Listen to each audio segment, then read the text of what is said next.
પાર્ષદોને લઈને આવે છે. તો ત્યારે હમણાં જ્યારે ચૈતન્ય મહાપ્રભુ આ કલયુગના પ્રારંભે પ્રચ્છન્ન અવતારમાં આવીને ગયા ત્યારે તેઓ પંચતત્વ સાથે આવ્યા હતા અને પોતાના બીજા અન્ય પાર્ષદો પણ હતા. તો આપણે તેથી જ આપણે જ્યારે પણ હરિનામનો જપ શરૂ કરીએ છીએ ને તેથી જ આપણે પહેલા આ પંચતત્વનો મંત્ર બોલીએ છીએ. ચલો આપણે બધા સાથે બોલીશું. જય શ્રી કૃષ્ણ હરે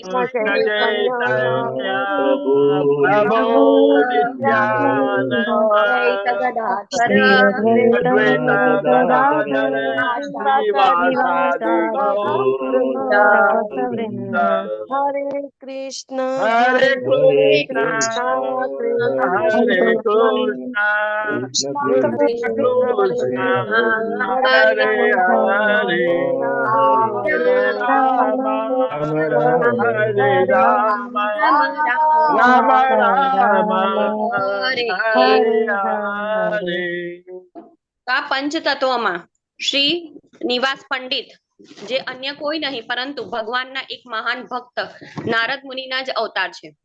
શ્રી ગૌર ગણો દેશ દીપિકામાં બધા જ પાત્રોના નામ આપેલા છે કે કોણે કયો પાત્ર ભજવ્યું છે એ તમારે જોવું હોય ચૈતન્ય ચરિતામૃતમાં તો તમારે શ્રી ગૌર ગણો દેશ દીપિકા જેમાં શ્રીલ કવિ કર્ણપુર દાસે બધું જ લખેલું છે કે કોણે કયું પાત્ર ભજવ્યું છે. જે કૃષ્ણની લીલામાં હતા એ બધા જ અહીં આવ્યા હતા. પછી નારદ મુનિ સાથે તેમ હંમેશા રહેતા પર્વત મુનિ જ્યારે પહેલા આપણે ખબર છે જ્યારે યુધિષ્ઠિર મહારાજ વખતે બધા સમજાવવા આવે છે ભીષ્મ પિતામહ વખતે ત્યારે આ નારદ મુનિ સાથે છે ને પર્વત મુનિ આવે છે. પછી મૃગારીની વાર્તામાં પણ આવે છે. તો આ જે પર્વત મુનિ છે ને એ શ્રીનિવાસ પંડિતના નાના ભાઈ શ્રીમાન રામ પંડિત તરીકે પ્રગટ થયા છે. ભગવાન શ્રી ચૈતન્ય મહાપ્રભુ જ્યાં પ્રગટ થયા હતા ક્યાં પ્રગટ થયા હતા? ભગવાન શ્રી ચૈતન્ય મહાપ્રભુ એને કયા નામે ઓળખાય છે હમણાં માયાપુરમાં? હરે કૃષ્ણ. જે લોકો માયાપુર ગયા છે એમને ખબર હશે. યોગપીઠ કહેવાય છે. યોગપીઠ. યોગપીઠની પાસે થોડી દૂર જઈએ 2 મિનિટનો જ રસ્તો છે ત્યાં શ્રીવાસ આંગણ છે. શ્રીવાસ આંગણમાં દરરોજ રાત્રે આ પંચતત્વો સાથે ભગવાન શ્રી ચૈતન્ય મહાપ્રભુ હંમેશા રોજે કીર્તન કરતા હતા. અને જ્યાં મહાપ્રભુ કયા ભાવમાં રહેતા હતા? ગોપી ભાવમાં લિપ્ત થઈને સવાર સાંજ આખો દિવસ કીર્તન કરતા હતા. એક દિવસ ચૈતન્ય મહાપ્રભુ રાત્રે જ્યારે શ્રીનિવાસના આંગણમાં કીર્તન કરતા હોય છે ત્યારે તેમને કંઈક આનંદનો અનુભવ થતો નથી. એ 2-3 વાર પૂછે છે શ્રીનિવાસને કે શું કોઈ દુઃખી છે? કંઈક અજુગતું બન્યું છે કે આજે મને કંઈક કીર્તનમાં મન લાગતું નથી, મને આનંદ આવતો નથી. ત્યારે શ્રીનિવાસ આચાર્ય શું કહે છે? ના એવું કશું નથી, તમે તમારું સંકીર્તન ચાલુ રાખો. પણ બન્યું હતું એવું કે જે શ્રીનિવાસ હતો એનો પુત્ર હતો ને એ મૃત્યુ પામ્યા હતા અને ઘરની સ્ત્રીઓ ખૂબ જ રડતી હતી. ત્યારે શ્રીનિવાસે અંદર જઈને શું કહીને આવ્યા કે જો તમારો કોઈનો રડવાનો અવાજ અહીં આવ્યો અને મહાપ્રભુનું સંકીર્તનમાં કોઈ પણ બાધા આવીને તો હું પોતાની જાતને પથ્થર વડે બાંધીને હું ગંગામાં કૂદી જઈશ એમ. એટલે એના બીકથી એ સ્ત્રીઓ રડતી હતી પણ બહુ જ ધીરા અવાજે. પણ દુઃખના લીધે આ મહાપ્રભુને સંકીર્તનમાં કંઈક આનંદ જ આવતો નતો. તો આવા મહાન ભક્ત હતા આપણા શ્રીનિવાસ પંડિત. ફરીથી મહાપ્રભુએ પૂછ્યું કે મને આનંદ આવતો નથી, કંઈક મનમાં હોય તો કહી દો શ્રીનિવાસ. ત્યારે શ્રીનિવાસે તેમના પુત્ર અને પોતાની ઘરની જે સ્ત્રીઓ હતી રડતી હતી એના વિશે કહ્યું. હરે કૃષ્ણ.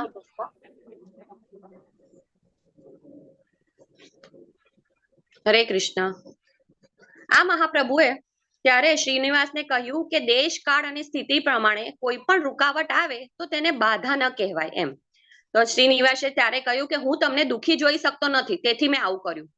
ગોપીઓ જેવી રીતે ભગવાન શ્રી કૃષ્ણ માટે ગમે તે કાર્ય કરવા તૈયાર હતી એવા જ આપણા શ્રીનિવાસ પંડિત પણ ભગવાનના આનંદ માટે ગમે તે વસ્તુ ત્યાગ કરવા તૈયાર હતા. ભગવાન શ્રી કૃષ્ણ જેવા જ ગુણો હોય છે ને તેવા જ ગુણો તેમના ભક્તોમાં પણ આવે છે. અને સૌથી મોટો ગુણ હોય છે એમનો વૈરાગ્યનો. ભગવાને જેવી રીતે 11 વર્ષની ઉંમરે આ ગોકુળથી છોડીને મથુરા ગયા હતા તો એમને સૌથી મોટું વૈરાગ્ય બતાવ્યું હતું. તો એવો જ ગુણ ભક્તોમાં પણ હોય છે. તેઓ બસ ભગવાનની સંતુષ્ટિ માટે ભક્તો ભગવાનની સેવા કરતા હોય છે. પછી ચૈતન્ય મહાપ્રભુએ શ્રીનિવાસના પુત્રને પુનઃજીવિત કર્યો અને ત્યારે તે પુત્ર ઉઠીને બોલ્યો કે તમે મને પાછો કેમ બોલાવ્યો? હું તો મુક્ત થઈને ભગવત ધામ જવાનો હતો. ત્યારે બધા ચૂપ થઈ ગયા અને પુત્રની આત્માને સહર્ષ વિદાય કરી અને ચૈતન્ય મહાપ્રભુ શ્રીનિવાસને કહ્યું કે હું તારાથી ખૂબ જ પ્રસન્ન થયો છું. તો શ્રી રૂપ ગોસ્વામી ભક્તિ રસામૃત સિંધુમાં લખે છે કે જે ભક્તિ કરવાથી ભગવાનમાં અનેક ગુણો પોતાની જાતે જ પ્રગટ થાય છે. તમે ભક્તિ કરો તો અનેક ગુણો તમારામાં પ્રગટ થાય છે, જેમાં મુખ્ય અને દિવ્ય ગુણ એક સાથે એક આવે છે, તે છે ભગવાન શ્રી કૃષ્ણ આકર્ષણી. તો આ બધા ગુણોથી તમે શું કરી શકો છો? ભગવાનને આકર્ષિત કરી શકો છો. જે ભગવાન શ્રી કૃષ્ણને એકમાત્ર આકર્ષવાનું સાધન છે એ છે ભગવાનની ભક્તિ. તો આજે આપણે શ્રીનિવાસ આચાર્યને પ્રાર્થના કરીએ અને અમને પણ ભગવાન શ્રી કૃષ્ણની ભક્તિ પ્રાપ્ત થાય અને તેમની નમ્રતા, પ્રેમ અને વૈરાગ્ય જેવા અનેક દિવ્ય ગુણો પ્રાપ્ત થાય. એ સાથે અમે પણ ભગવાનને આકર્ષીને તેમની નિકટ એટલે કે તેમની નિત્ય સેવા કરવા માટે એમના ધામ જઈ શકીએ એવી આપણે શ્રીનિવાસ આચાર્ય પાસે આજના દિવસે પ્રાર્થના કરવી જોઈએ. હરે કૃષ્ણ. હવે આજના શ્લોકની જોઈએ તો આજે આપણો સ્કંદ બીજાનો 8મા અધ્યાયનો છેલ્લો શ્લોક છે. યદ્યત પરીક્ષિત દૃષભઃ પાંડુનામાનુપૃચ્છતિ આનુપૂર્વેણ તસ્માખ્યા તુમુપચક્રમે યદ યદ પરીક્ષિત ઋષભઃ પાંડુનામનુપૃચ્છતિ આનુપૂર્વેણ તસ્માખ્ય તત્સર્વમ આખ્યાતુમુપચક્રમે. હવે બોલજો. યત યત પરીક્ષિત ઋષભઃ પાંડુનામનુપૃચ્છતિ यत् यत् परीक्षितः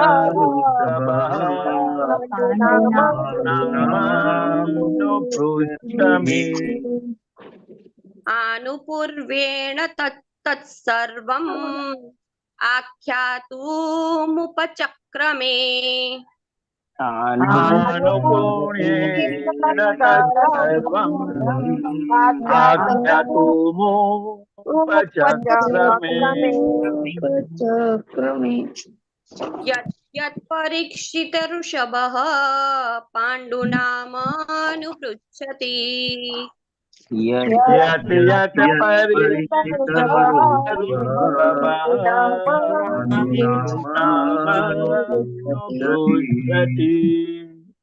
आनुपूर्व्येण तत्सर्वम् आख्यातुमुपचक्रमे.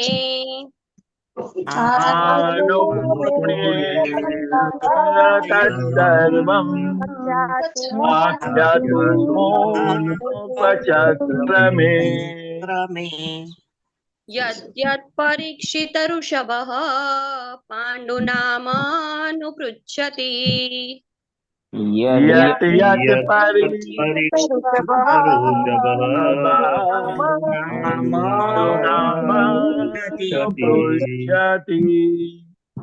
आनुपूर्व्येण तत्सर्वम् आख्यातुमुपचक्रमे.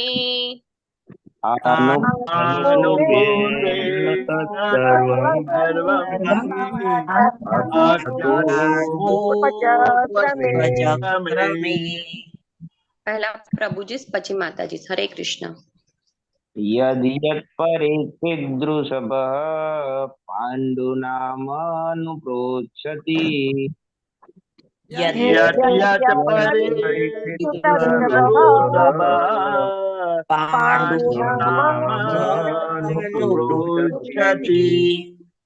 आनुपूर्वेण तत्सर्वम् आख्यातुमुपचक्रमे.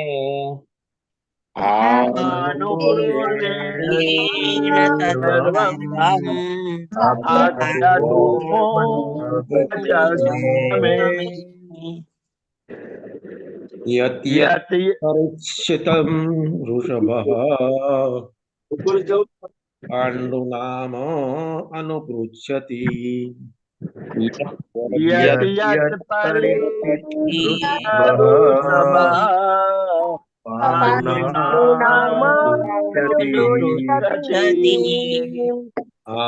आनुपूर्वेण तत्सर्वम् आख्यातुम् उपचक्रमे. अनुपूर्वेण तत्सर्वम् आख्यातुमुपचक्रमे यत् यत् परीक्षितरुषभः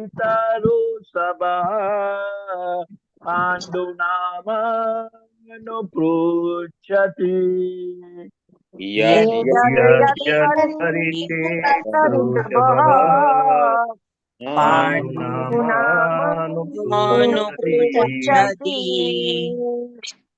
आनुपूर्वेण तत्सर्वम् आख्यातुमुपचक्रमे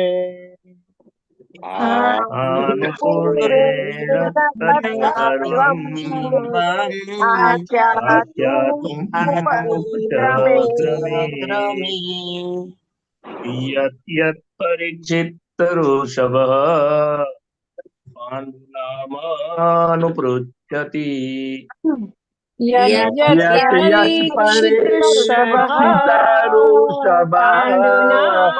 पाण्डुनामानुपृच्छति आनुपूर्वेण तत्सर्वम् आख्यातुमुपचक्रमे आनुपूर्वेण तत्सर्वम् आख्यातुमुपचक्रमे यद्यत् परीक्षितदृषभः पाण्डूनाम् अनुपृच्छति यत् परीक्षितदृषभः पाण्डूनामानुपृच्छति आनुपूर्वेण तत्सर्वम् आख्यातुम् उपचक्रमे आनुपूर्वेण तत्सर्वम् आख्यातुमुपचक्रमे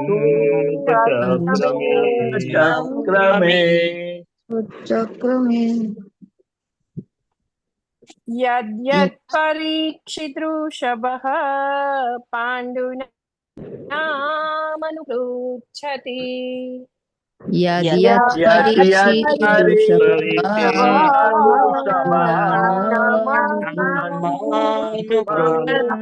अनुपृच्छति आनुपूर्वेण तत्सर्वम्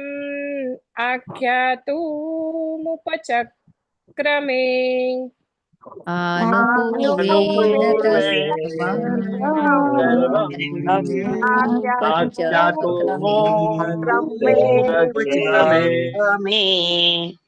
यद्यत् परीक्षितदृषभः पाण्डुनामानुपृच्छति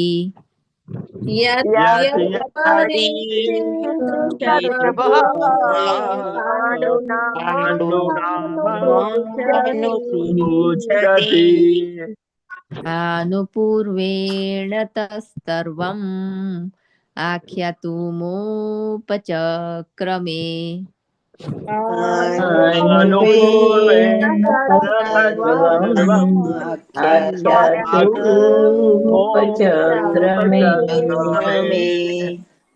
यद्यत् परीक्षितवृषभः पाण्डूनाम् अनुपृच्छति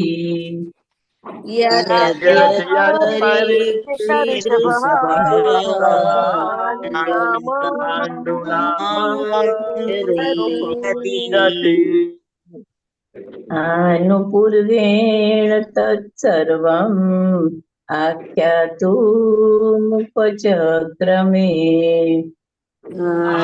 आनुपूर्वेण तत्सर्वम् आख्यातुमुपचक्रमे यद्यत् परीक्षितदृषभः पाण्डुनामानुपृच्छति यद्यत् परीक्षितवृषभः पाण्डूनामानुपृच्छति आनुपूर्वेण तत्सर्वम् आख्यातुमुपचक्रमे अनुपूर्वेण तत्सर्वम् आख्यातुमुपचक्रमे यद्यत् परीक्षित वृषभः पाण्डुनाम अनुपृच्छति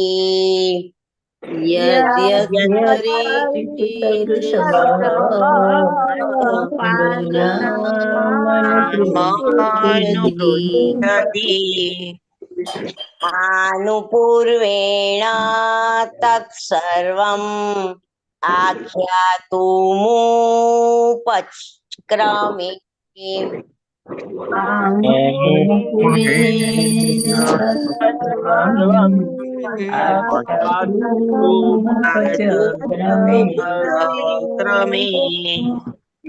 यद्यत्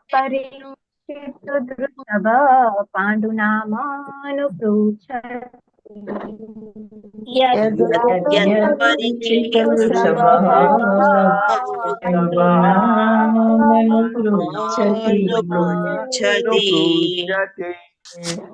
आनुपूर्वेण तत्सर्वम् आख्यातुमुपचक्रमे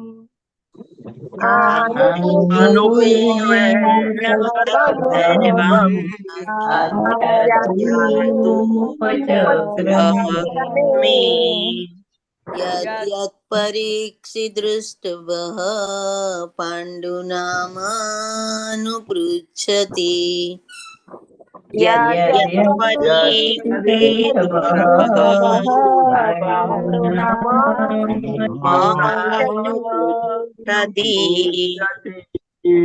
आनुपूर्वेण तत्सर्वम् आख्यातां तुमुपचक्रमे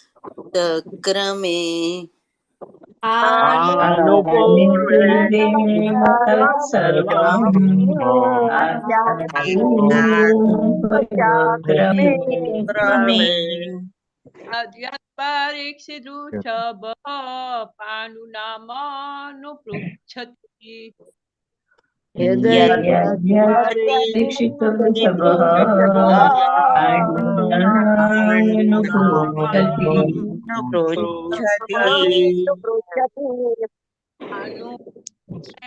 सर्वम् आख्यातुमुपचक्रमे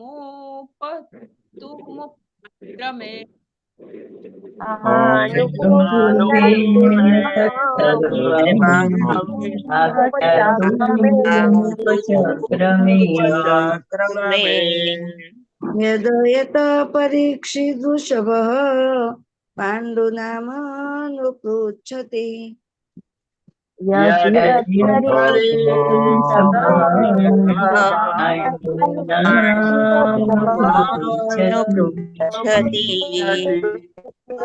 अनुपूर्वेण तत्सर्वमा आख्यातुमुपचक्रमे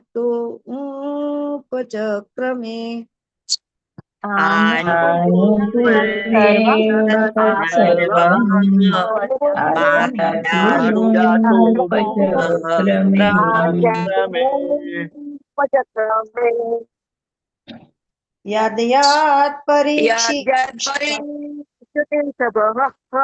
पाण्डुनाम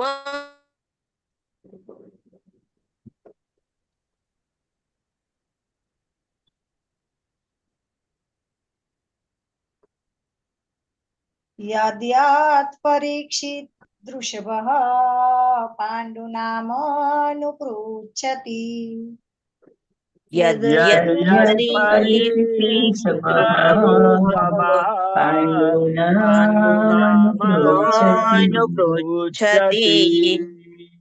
आनुपूर्वेण तत्सर्वमाख्यातुमुपचक्रमे आनुपूर्वेण तत्सर्वम् आख्यातुमुपचक्रमे यद्यत् परीक्षिदृषभः पाण्डुनामानुपृच्छति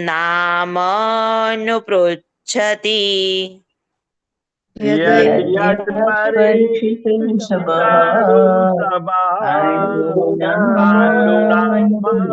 अनुपृच्छति आनुपूर्व्येण तत्सर्व माख्यातुमुपचक्रमे आनुपूर्वेण तत्सर्वम् आख्यातुमुपचक्रमे यद्यत्परीक्षित ऋषभः पाण्डुनामानुपृच्छति यद्यत्परीक्षितवृषभः पाण्डुनामानुपृच्छति आनुपूर्वेण तत्सर्वम् आख्यातुमुपचक्रमे आनुपूर्वेण तत्सर्वम् आख्यातुमुपचक्रमे यद्यत्परीक्षित वृषभः पाण्डुनामनुपृच्छति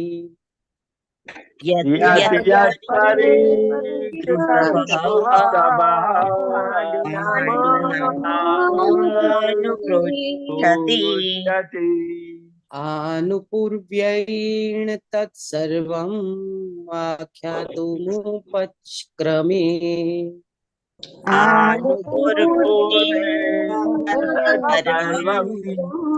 आख्यातुमुपचक्रमे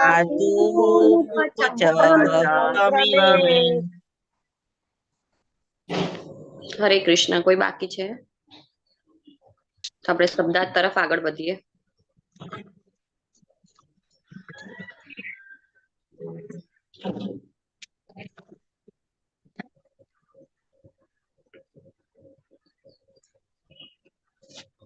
યત યત જે જે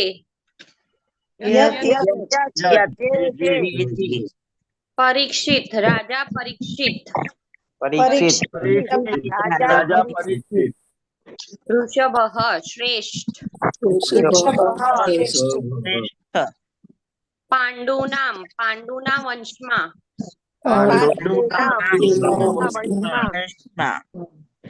અનુપૃચ્છતિ પૃચ્છા કરે છે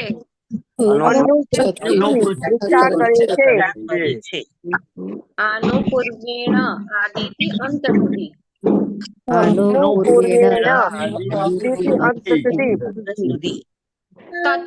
તે સર્વ સર્વમ સંપૂર્ણ રીતે આખ્યાતું વર્ણન કરવા માટે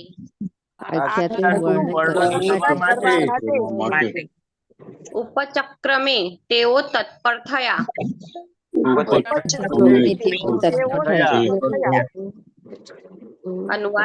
अनुवाद शीला प्रभुपादजी द्वारा शीला प्रभुपाद जय. મહારાજ પરીક્ષિતે જે સર્વ બાબતે તેમને પૂછ્યું હતું તે વિશે ઉત્તર આપવા તેઓ તૈયાર થયા. પાંડવોના વંશમાં મહારાજ પરીક્ષિત શ્રેષ્ઠ હતા અને તેથી તેઓ યોગ્ય પુરુષને યોગ્ય પ્રશ્નો પૂછવા શક્તિમાન બન્યા હતા. હરે કૃષ્ણ. હરે કૃષ્ણ. પરેશ પ્રભુજી તમારો હાથ પહેલો રેડ છે, તમે વાંચી લો. હરે કૃષ્ણ. હરે કૃષ્ણ માતાજી. ભાવાત્માઈ જીવન શ્રી શીલા પ્રભુપાદ નો જય હો. મહારાજ પરીક્ષિતે ઘણા પ્રશ્નો પૂછ્યા હતા. મૂળભૂત વસ્તુ જાણવા કેટલાક પ્રશ્નો બહુ જિજ્ઞાસાપૂર્વક પૂછ્યા હતા. પરંતુ ગુરુ માટે એ જરૂરી નથી કે શિષ્યના પ્રશ્નોનો એક પછી એક ક્રમાનુસાર એવો જવાબ આપે, પરંતુ અનુભવી શિક્ષક હોઈને સુખદેવ ગોસ્વામીએ તેમને ગુરુ શિષ્ય પરંપરાથી જે રીતે તેમને જ્ઞાન મળ્યું હતું તેમ પદ્ધતિસર સર્વ પ્રશ્નોના જવાબ આપ્યા હતા અને તેમણે કોઈ પણ અપવાદ વિના સર્વ પ્રશ્નોના જવાબ આપ્યા હતા. આમ શ્રીમદ ભાગવતમના દ્વિતીય સ્કંદના મહારાજ પરીક્ષિત દ્વારા પ્રશ્નો નામના 8મા અધ્યાય પરના ભક્તિ વેદાંત ભાવાર્થો પૂર્ણ થયા છે. હરે કૃષ્ણ માતાજી. શીલા પ્રભુપાદની જય. હરે કૃષ્ણ પ્રભુજી, આપનો ખૂબ ખૂબ આભાર ભાવાર્થ વાંચવા બદલ. હરે કૃષ્ણ. શરૂઆત કરતા પહેલા પ્રાર્થના કરીશું. ओम अज्ञानातिमिरान्धस्य ज्ञानाञ्जनशलाकया चक्षुरुन्मिलितं येन तस्मै श्री गुरुवे नमः।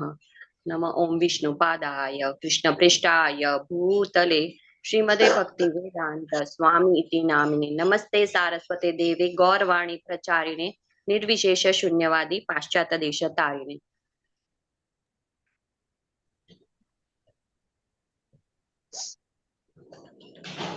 हरे कृष्ण।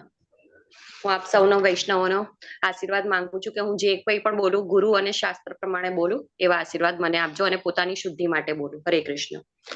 તો આપણે આ આખા અધ્યાયમાં જોયું તો પરીક્ષિત મહારાજે અલગ અલગ ક્વેશ્ચન સુખદેવ ગોસ્વામીને ઘણા બધા પૂછ્યા હતા અને કાલે પ્રભુજીએ તમને બધા જ ક્વેશ્ચનને એક સમરી સંભળાઈ હતી કે આ શ્લોકમાં આ પ્રશ્ન હતો અને આમ।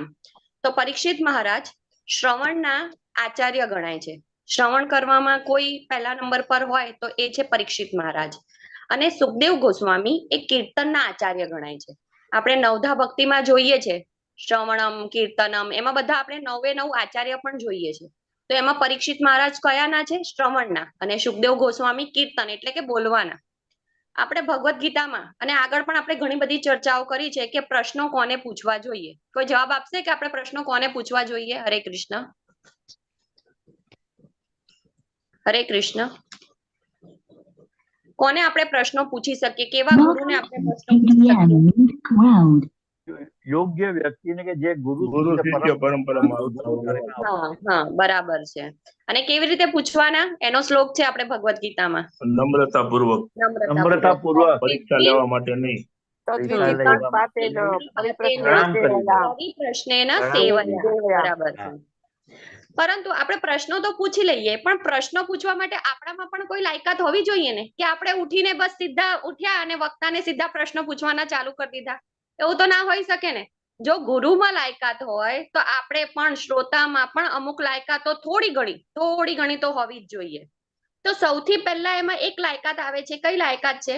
કે એમાં જે વક્તા હોય ને એનામાં આપણને શ્રદ્ધા હોવી જોઈએ।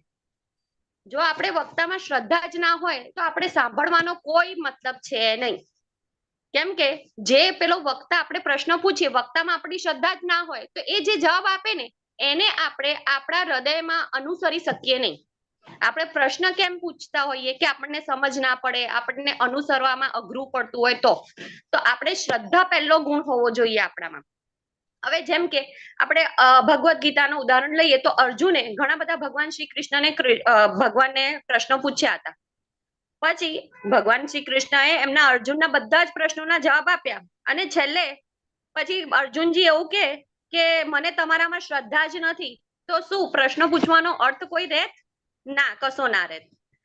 ધારો કે આપણે કોઈ દુકાનમાં જઈએ, કોઈ વસ્તુ વિશે નો ભાવ પૂછીએ, એની ક્વોલિટી પૂછીએ, બધું એનું ચેક કરીએ અને પછી આપણે કોઈ વસ્તુ લઈએ જ નહીં એની પાસેથી તો એવું ચાલે છે? આપણા ભૌતિક દુનિયામાં ભૌતિક જગતમાં પણ આપણે આવું કરીએ ને તો પેલા સામેવાળા જે ભાઈ છે ને આપણા પર ગુસ્સે થઈ જાય। એટલે કે ભૌતિક જગતમાં પણ શ્રદ્ધા વિના આપણે કોઈ પ્રશ્ન પૂછી શકીએ નહીં। તેવી રીતે આધ્યાત્મિક જ્ઞાન માટે પણ એવું જ છે। આપણે શ્રદ્ધા વિના કોઈ પ્રશ્ન પૂછી શકીએ નહીં। પરીક્ષિત મહારાજે જ્યારે પહેલો સ્કંદ સ્ટાર્ટ થતો હતો ત્યારે આપણે જોયું છે કે સુખદેવ ગોસ્વામીને 6 પ્રશ્નો પૂછે છે। હવે એ 6 પ્રશ્નોના આન્સરમાં આખું સુખદેવ ગોસ્વામી આખું ભાગવતમ કહી દે છે અને પણ છેલ્લે જો એવું આપણે માની લઈએ કે પરીક્ષિત મહારાજ સુખદેવ ગોસ્વામીને એવું પૂછે કે જે તમે કીધું એ બધું સાચું છે કે ખોટું છે એમ તો આવી રીતે કઈ સાંભળવાનો અર્થ રહે ખરો એમનો? ના રહે। એટલે કે પરીક્ષિત મહારાજને સુખદેવ ગોસ્વામીમાં શ્રદ્ધા હતી એટલે એમણે તેમને જ પ્રશ્નો પૂછ્યા। બાકી આપણે પહેલા જોયું છે કે ઘણા બધા ઋષિ મુનિઓ આવે છે, વ્યાસદેવ આવે છે, નારદજી આવે છે પણ પરીક્ષિત મહારાજ કોને વ્યાસાસન પર બેસાડે છે? સુખદેવ ગોસ્વામીને અને એમને જ પ્રશ્ન પૂછે છે। આમ શ્રદ્ધા અને વિશ્વાસ બંને હોવા જોઈએ। પ્રભુપાદજી ભગવદ ગીતા માટે પણ કહે છે કે જ્યાં સુધી તમે ભગવાન શ્રી કૃષ્ણને ભગવાન તરીકે સ્વીકારતા નથી, માનતા નથી, વિશ્વાસ કરતા નથી કે શ્રદ્ધા બતાવતા નથી ત્યાં સુધી ભગવદ ગીતા તમને સમજ પડી શકે નહીં। પછી તમે ગમે તેટલી વાર વાંચો, તમે 1000 વાર વાંચતો તોય નહીં પડે પણ જો તમને શ્રદ્ધા હશે તો કદાચ એક વારમાં પણ સમજ પડી જાય છે। એટલે કે આપણે ભગવદ ગીતાને સમજવી હોય તો કેવી રીતે સમજવાની? તો અર્જુનની જેમ અર્જુને જેવી રીતે ભગવાન શ્રી કૃષ્ણમાં શ્રદ્ધા અને વિશ્વાસ સાથે સમજ્યા હતા એવી રીતે આપણે અર્જુનની જેમ સમજીએ તો જ આપણે ભગવદ ગીતા સમજી શકીએ છીએ। જો આપણે શ્રીમદ ભાગવતમ વાંચતા હોઈએ અને આપણને શ્રદ્ધા ના હોય ને આપણે ઘડી પડી એવું વિચારતા હોય કે આ સાચું હશે કે આ બધી વાર્તાઓ ખાલી એવી કોઈની સ્ટોરી કરીને લખેલી છે, તો આપણે શ્રીમદ ભાગવતમ વાંચવામાં સમય વગાડવો નહીં જોવાનો. તો પછી આપણે આપણા ભૌતિક જે પેલા મેગેઝિન ને એવું બધું જે ફિલ્મી કહાનીઓ વાંચીએ છીએ ને એ જ બરાબર છે, પણ ઉપરથી એમાં બધું મિથ હોય છે ને આમાં બધું સત્ય છે. પછી ભક્ત ભાગવત હોય કે ગ્રંથ ભાગવત હોય, બંનેને શ્રદ્ધા વિના કોઈ મતલબ નથી અને એમને પ્રશ્ન પૂછવા જ ના જોઈએ. વળી કેટલાક લોકો એવા પણ હોય છે કે જે આપણે શીખ્યા હોઈએ ને તેને ખોટું સાબિત કરવા માટે પણ પ્રશ્ન પૂછે. અમુક પંથવાળા છે, મારી સાથે ઘણા બધા જે જોબ કરે છે અહીં આપણા ભારત વડોદરામાં ગુજરાતમાં જેનો બહુ ફેલાવો છે, જે એમને પોતાના ભગવાન બનાવે છે, એ લોકો મારી સાથે બહુ જ ચર્ચા કરે. આ તમારા શ્રી કૃષ્ણ કઈ ભગવાન છે? મેં તો તમારા તો સંતને તમે ભગવાન બનાવી દીધા છે.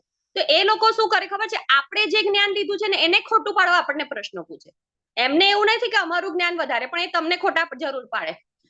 છેક જીવ ગોસ્વામી 10મા સ્કંદમાં આપણને કહે છે કે જ્યાં સુધી તમારા શિષ્ય તૈયાર ના હોય ને ત્યાં સુધી ગુરુએ કોઈ જવાબ આપવો નહીં. જ્યાં સુધી શિષ્યને ગુરુને એવું ના લાગે કે આ મને સરેન્ડર નથી ત્યાં સુધી એમણે જવાબ આપવાનું ના આપે તો પણ ચાલે એમ.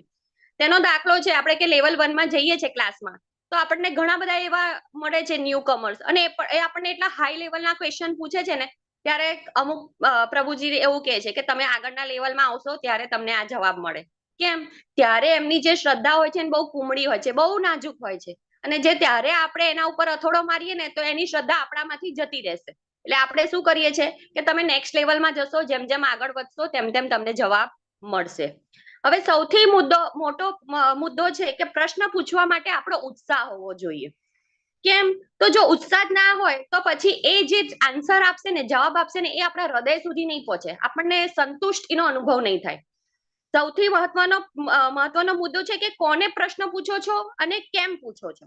આ પણ બહુ મહત્વનું છે. આપણે કોને પ્રશ્નો પૂછીએ છીએ અને કેમ પૂછીએ છીએ. પરીક્ષિત મહારાજ જાણે છે કે સુખદેવ જે ગોસ્વામી છે એ 12 મહાજનોના એક છે, વળી તે ભગવાનના શુદ્ધ ભક્ત પણ છે. તેથી તેમના જવાબો એ અનુસરવા માટે કટિબદ્ધ હતા કે જે પ્રશ્નો પૂછે છે એના જવાબો જે સુખદેવ ગોસ્વામી આપશે એ 100 નહીં 110% સાચા છે. પરીક્ષિત મહારાજે કંઈક પોતાની ભૌગોલિક જ્ઞાન વધારવા કે ભૌતિક જ્ઞાન વધારવા માટે પ્રશ્નો પૂછ્યા નતા, બરાબર છે ને?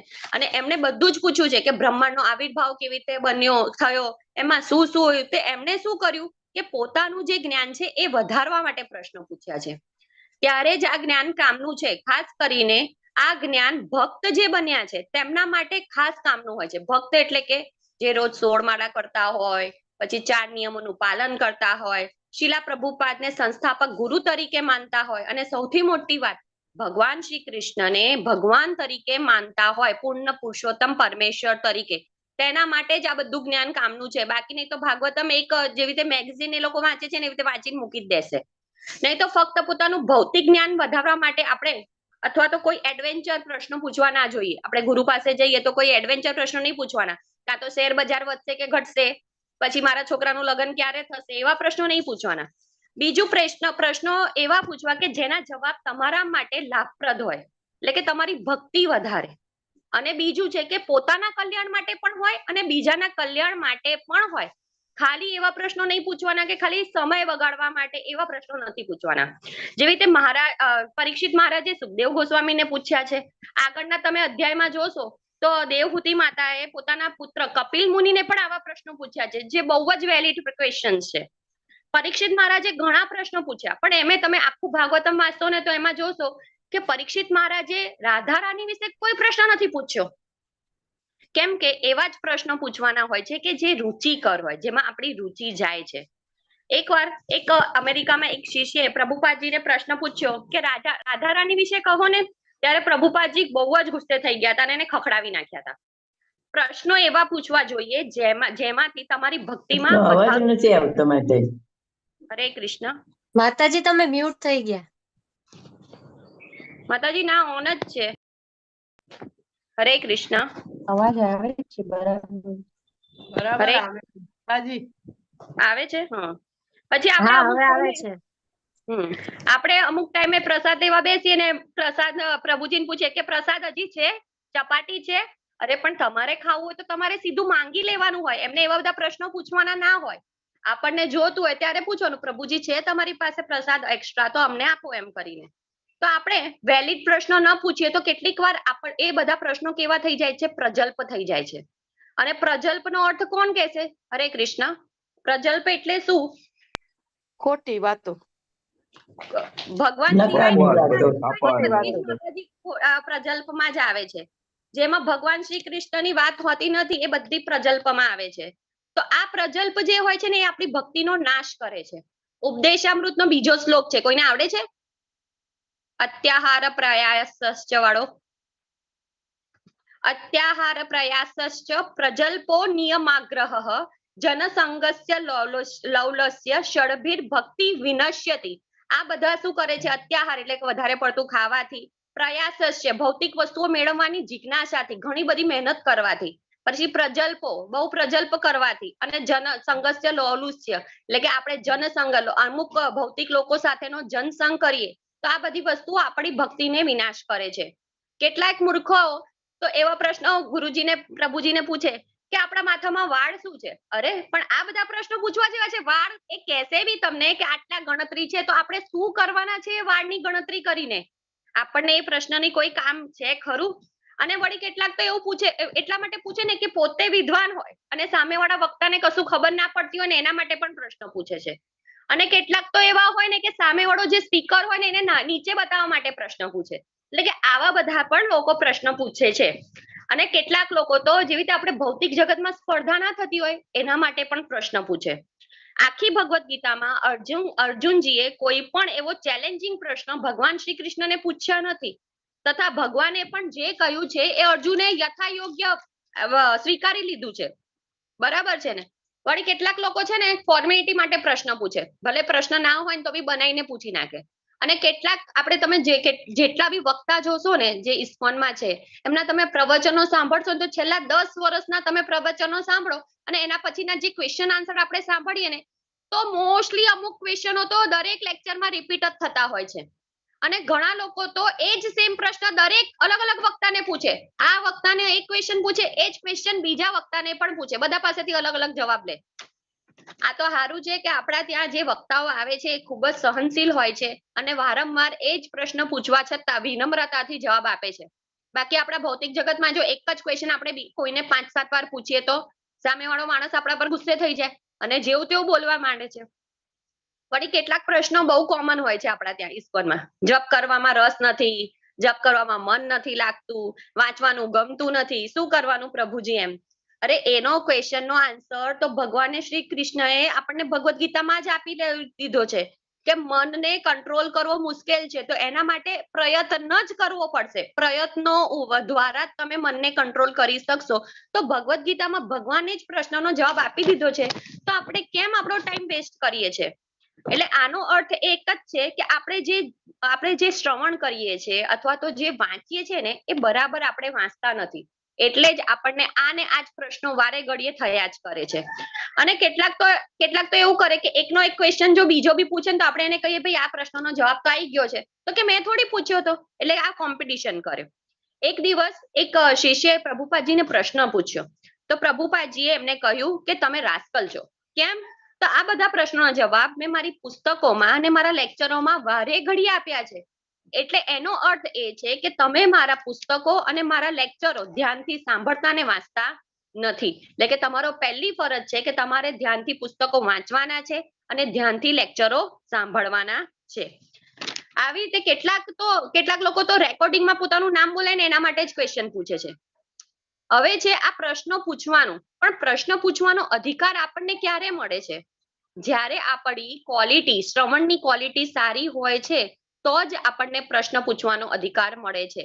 બાકી તો આપણે લેક્ચરે વક્તામાં છે ને બધા જ પ્રશ્નોનો જવાબ આપી જ દીધા હોય પણ આપણું ધ્યાન જ હોતું નથી. અને ફક્ત વક્તા અને શ્રોતાનો સમય વેડફવા માટે કેટલાક લોકો પ્રશ્ન પૂછતા હોય છે. પ્રશ્ન પૂછવાને એ બુદ્ધિનો એક પરિચય છે કે તમે શાંતિથી અને ધ્યાનપૂર્વક સાંભળ્યું છે. પરંતુ કોઈ પ્રશ્ન જો ટોપિકને રિલેટેડ ન હોય ને તો એ પ્રશ્ન પૂછવો ન જોઈએ. જે ટોપિક ચાલતો હોય એના ઉપર જ પ્રશ્નો પૂછવા જોઈએ. વળી સેમ પ્રશ્ન પૂછવાથી મૂર્ખ પણ સાબિત થવાય છે કહેવત છે ને કે તમારો પરિચય શેનાથી થાય છે ખબર છે? તમારી વાણીથી. તમે બોલો ને ત્યારથી સામેવાળાને ખબર પડી જાય કે આને કેટલું નોલેજ છે અથવા નથી એમ કરીને. બાહ્ય દ્રષ્ટિએ આપણે કેટલા પણ સુંદર લાગતા હોઈએ, વેલ એજ્યુકેટેડ હોઈએ, વેલ સેટલ્ડ હોઈએ, પણ આપણો પરિચય આપણી વાણીથી જ આપણને સામેવાળાને ખબર પડે છે.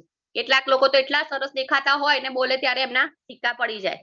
તેની ઓળખાણ મૂર્ખ તરીકે થાય છે. એટલે કે છે ને મૂર્ખ વ્યક્તિ ક્યાં સુધી ના ઓળખાય? જ્યાં સુધી એ પોતાનું મોઢું ખોલતો નથી ને ત્યાં સુધી એ ના ઓળખાય. મોઢું ખોલે એટલે ખબર પડી જાય કે ભાઈ આ તો મૂર્ખ છે, ખાલી બહારથી જ સરસ દેખાય છે એમ કરીને. અને વધુ ને વધુ શ્રવણ અને આપણે રીડિંગ કરીશું ને તો આપણને મોસ્ટલી પ્રશ્નોના જવાબ પ્રભુપાદની બુકમાં આપણને મળી જશે. આમ પોતાના પ્રયાસો કરવાના છે. શાના માટે? રીડિંગ કરવા, સાંભળવા, અને બીજું છે ભગવાનની દયા. આ બધાથી જ આપણા પ્રશ્નોના બધા જ જવાબ મળી જશે. ભગવાન કહે છે ને કે દદામી બુદ્ધિ યોગમ તમ, કે હું એને બુદ્ધિ યોગ આપું છું. આ તો થઈ શ્રોતાની ક્વોલિટી. હવે આપણે વક્તાની પણ ક્વોલિટી થોડી ઘણી જોઈએ. તો સૌ પ્રથમ તો પહેલું તો આપણે તમે કીધું એમ પ્રમાણિક ગુરુ પરંપરામાંથી આવેલા હોવા જોઈએ વક્તા. બીજું કે એમણે પોતે આત્મ સાક્ષાત્કાર કરેલો હોવો જોઈએ. ત્રીજું છે કે એમણે શાસ્ત્રોનું વાંચન બરાબર કરેલું હોવું જોઈએ. તથા હવે પ્રશ્ન પૂછવામાં આવે ને તો તેનો જવાબ આપવો કે ના આપવો એ વક્તાની ઈચ્છા ઉપર આધાર રાખે છે. તમે ગમે તે પ્રશ્ન પૂછો તો બધા જ પ્રશ્નોના જવાબ વક્તા આપશે જ એવી આશા આપણે રાખી શકાય નહીં. એ એમની પર્સનલ ઈચ્છા પર હોય છે. કેમ કે અમુક પ્રશ્નો એવા હોય છે ને out of topic, out of બધા જ આધ્યાત્મિક જ્ઞાનથી બી અલગ, ભૌતિક જ્ઞાનના તમને પ્રશ્નો પૂછે. કાં તો મારા ઘરે મેં આ પ્રોગ્રામ કરું છું તો શું મારું સક્સેસ જશે? હવે ભાઈ આ વક્તા કેવી રીતે તમને કહી શકે? એ તો કઈ જ્યોતિષ થોડી છે કે બધું તમને જોઈને કહી શકશે. પછી પ્રશ્નો પૂછવામાં આવેલા હોય તો એ કયા પ્રશ્નનો જવાબ પહેલો આપવો અને કયા પ્રશ્નનો જવાબ પછી આપવો એ પણ ચોઈસ વક્તાની હોય છે. આપણે ભગવદ્ ગીતામાં પણ જોઈએ છે, અર્જુને 13મા અધ્યાય વખતે પણ ઘણા પ્રશ્નો પૂછ્યા હતા ભગવાનને. પણ ભગવાનને તમે જોજો એમાં ક્રમમાં જવાબ આપ્યા નથી. ભગવાનને જે પહેલા લાગ્યું એનો પહેલો જવાબ આપ્યો અને જે પછી લાગ્યું એનો જવાબ પછી આપ્યો. તો આ બધું આપણને મેનર્સ કહેવાય છે એક પ્રકારના, જે આપણે ઇસ્કોનમાં શીખવાના હોય છે. આમ તો ભૌતિક જગતમાં પણ હોય જ છે, પણ ભૌતિક જગતમાં તો જેવી રીતે આપણે જેવું તેવું બોલીએ તો પણ એક ટાઈમે ચાલી જાય. પણ આપણે જયારે ઇસ્કોનમાં જઈએ, વક્તા પાસેથી લેક્ચર સાંભળીએ, કાં તો આપણે ઓનલાઈન લેક્ચર સાંભળતા હોઈએ, ત્યારે પણ આપણે આ બધી વસ્તુઓનું ધ્યાન રાખવું જોઈએ. વળી આપણે બધી જ ક્લાસની પણ વ્યવસ્થિત, ક્લાસમાં આપણે આવતા હોઈએ તો કેવા વ્યવસ્થિત થઈને બેસીએ છીએ. જો આપણે એવું ના કરી શકતા હોય, જો આપણે ઊંઘતા હોય કે ગમે તે કરતા હોય તો આપણે કેમેરો બંધ રખાય. આ પણ એક પ્રકારની ક્વોલિટી આપણામાં હોવી જોઈએ. તો જેવી રીતે આપણે સુખદેવ ગોસ્વામી છે એ ગુરુ શિષ્ય પરંપરામાંથી આવે છે ને. સુખદેવ ગોસ્વામીએ કોની પાસેથી જ્ઞાન લીધું હતું? હરે કૃષ્ણ. એમના પિતા પાસેથી. એમના પિતા વ્યાસદેવ પાસેથી. અને વ્યાસદેવ કોની પાસેથી લીધું હતું? નારદજી પાસેથી. નારદજી એ બ્રહ્માજી પાસેથી. એમના પિતા. હા, ભગવાન શ્રી કૃષ્ણ પાસેથી. બરાબર. એટલે આ પરંપરા આપણને યાદ, અમુક તો પરંપરાના અમુક ગુરુઓ અને અમુક આ વસ્તુઓ યાદ હોવી જોઈએ. કોઈ તમને ત્યારે આવીને પૂછે કે આ પરંપરામાં તો લીધું છે, પણ તમને ખબર છે પરંપરા આવી ક્યાંથી ને કોને કોને આપ્યું છે જ્ઞાન? આપણે આગળના 4-5 આચાર્યોને યાદ રાખીએ ને પાછળના 4-5 આચાર્યોને યાદ રાખીએ. એટલું પણ યાદ રાખીશું ને તો પણ ચાલશે. એવું નથી કે આપણે આટલા બધા આચાર્યો જે 30-32 આપેલા છે, 32 નામ આપણને આવડવા જોઈએ. પણ આટલું પણ યાદ રાખીશું ને તો આપણે આપણી વાત સાબિત કરી શકીશું. એટલે કે આટલા થોડા ઘણા આચાર્યોના નામ યાદ રાખવા જોઈએ. તો આજે સુખદેવ ગોસ્વામી છે એ ગુરુ શિષ્ય પરંપરામાંથી આવે છે અને એ અનુભવી શિક્ષક પણ છે. અને સૌથી ઉપર શું છે, એ ભગવાનના શુદ્ધ મહાન ભક્તો હોવાથી તેમણે પદ્ધતિસર પરીક્ષિત મહારાજને બધા પ્રશ્નોનો જવાબ આપશે. હવે આગળના ચેપ્ટર થી આપણે આ બધા જવાબો સ્ટાર્ટ થશે ને આપણે બધા શાંતિથી એને સાંભળીશું. હરે કૃષ્ણ. આ સાથે હું મારી વાણીને વિરામ આપું છું. જો મારે બોલવામાં કઈ ભૂલ થઈ ગઈ હોય તો મને માફ કરજો, અને કઈ ગમ્યું હોય તો મારા શિક્ષા ગુરુ, દીક્ષા ગુરુ અને આચાર્યોની જ કૃપા છે. મારામાં કોઈ લાયકાત નથી. હરે કૃષ્ણ. વાંછા કલ્પતરુભ્યશ્ચ કૃપા સિંધુભ્યો નમો નમઃ. અનંત કોટી વૈષ્ણવ કી જય. શિલા પ્રભુપાદ ભાગવતમ શ્રીમદ ભગવદ ગીતા કી જય. હરે કૃષ્ણ. સદગુરુ દેવ કી જય. હરે કૃષ્ણ હરે હરે હરે રામ હરે રામ રામ રામ હરે હરે હરે કૃષ્ણ હરે કૃષ્ણ માતાજી. હરે કૃષ્ણ માતાજી. સાદર પ્રણામ. હરે કૃષ્ણ. હરે કૃષ્ણ. કોઈ